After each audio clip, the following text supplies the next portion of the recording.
IVM. Hi, everybody. Just wanted to ask everyone for a quick favor. We're running a brand survey right now and would really appreciate it if you could let us know what you think about the advertising on IVM. Go to ivmpodcast.com/survey and do let us know. As part of this, we'll be selecting 10 random participants and sending them some IVM swag, so do fill out those surveys.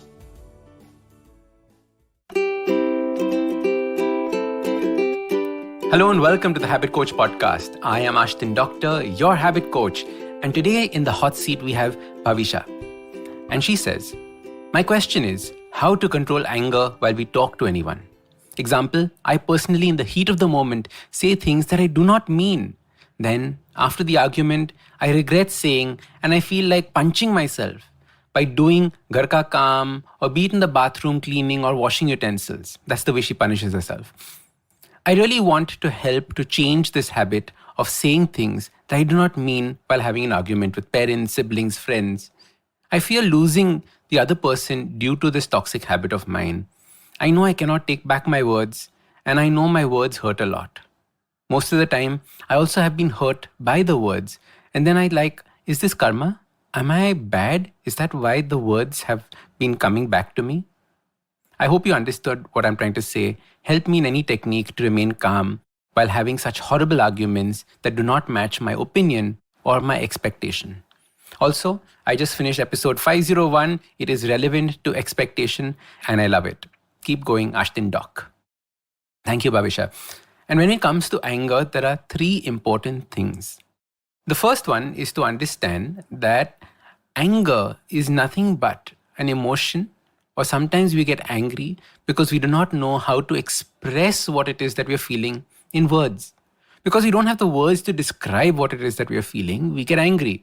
We're constantly searching for it and then we come up with the best possible outcome, which is either saying something bad or saying something hurtful. And I know that you possibly don't mean it. The other person also probably knows that you don't mean it. But the point is that you are unable to communicate exactly what it is that you're feeling.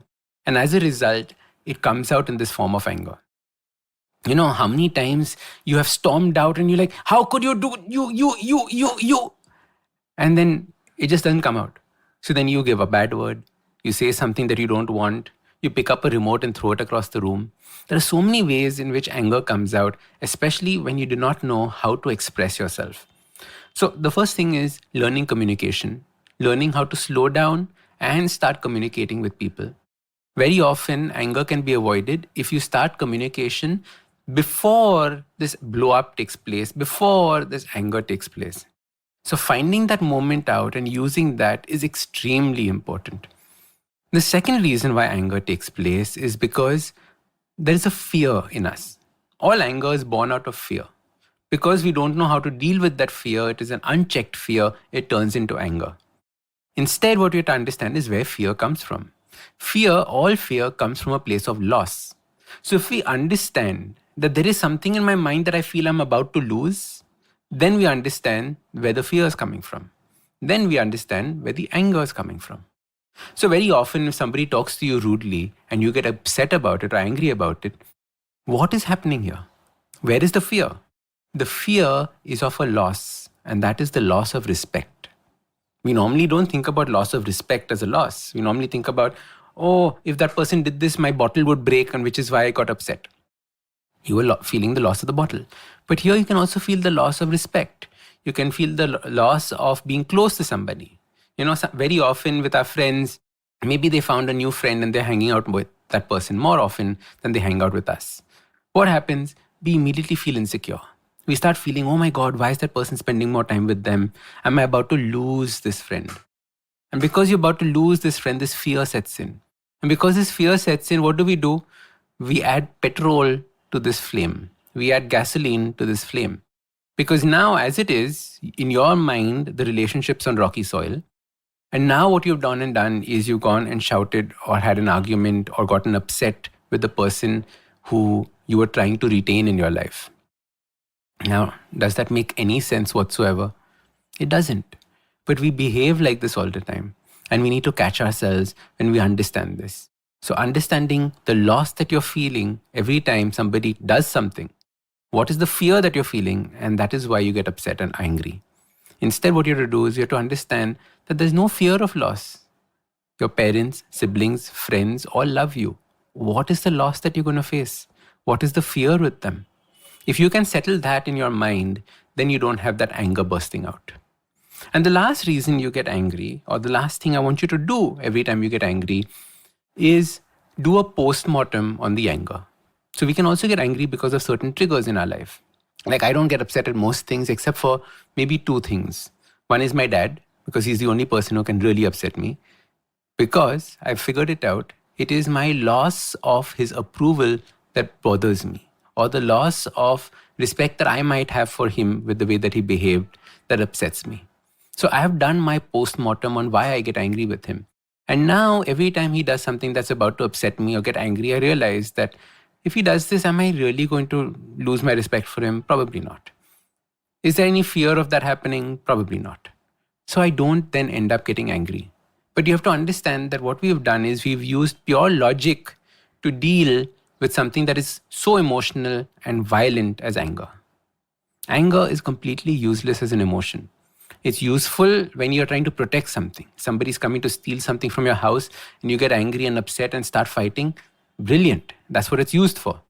But in our daily life, where we're not under threat as much as that, anger is a useless emotion that is like a fire. It burns us up and it burns the person that we're talking to up. So learn and understand what are the reasons why you get angry and start catching them. Remember what I said, the first thing is you might not be able to communicate properly. Work on that. The second thing is you might fear something. You might fear loss, or you might feel that there is a loss. Figure that out. Or the last is look for triggers and do a post-mortem on why you get angry. This way, Bhavisha, you'll be able to deal with this anger and it won't own you and you won't lose your friends, siblings, and parents in the process. If you want to get featured on next week's Hot Seat, follow the link below in the podcast. Click on the link, go to a Google form, fill it up, give me as many details as you can about the situation you're in, and I'll put you on the hot seat if that's a relevant question that we can answer on the Habit Coach podcast. If you like this podcast, don't forget to check out other interesting podcasts on the IVM network.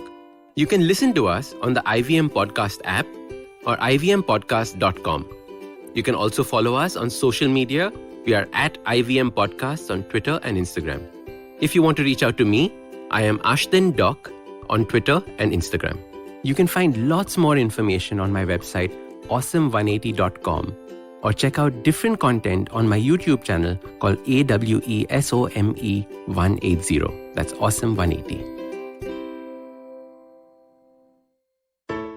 Hey, it's been another great week on the IVM Podcast Network. On Cyrus Says, legendary music composer Anu Malik joins Cyrus to share tales from his fascinating Bollywood career. On Filter Coffee, Avinash Pant of Facebook discusses the changes he sees in the creator ecosystem. If you're interested in the Pegasus spyware scandal, do check out All Things Policy as they dive deep into India's cybersecurity capabilities. On Nan Curry, the guys host Tanveer Lad, international badminton player and host of the Millennial Athlete. They discuss what kind of food is available at the Olympics, an athlete's diet, and a whole lot more. And on This Round Is On Me, learn about the Indian news media from Lakshmi, founder of Splainer Media. Do follow us on social media. We're IVM Podcast on Twitter, Facebook, Instagram, and LinkedIn. And remember, if you're enjoying this show or any other show for that matter, please do tell a friend. That's really helpful for us. And finally, we'd like to thank the sponsors on the network this week, Siet Cred, Bank of Baroda, Intuit India, and CoinSwitch Kuber. We really do appreciate the support. Come learn and experience the ABCDs of being queer with me, Shunetro, and me, Farhad, on our show, Gay BCD. The two of us take you through our stories and experiences of being gay men in the city of Mumbai and have candid and sometimes downright scandalous conversations about sexuality, gay culture, and everything in between. Catch new episodes of Gay BCD every Tuesday on the IVM Podcast website, app, or wherever you get all your podcasts from.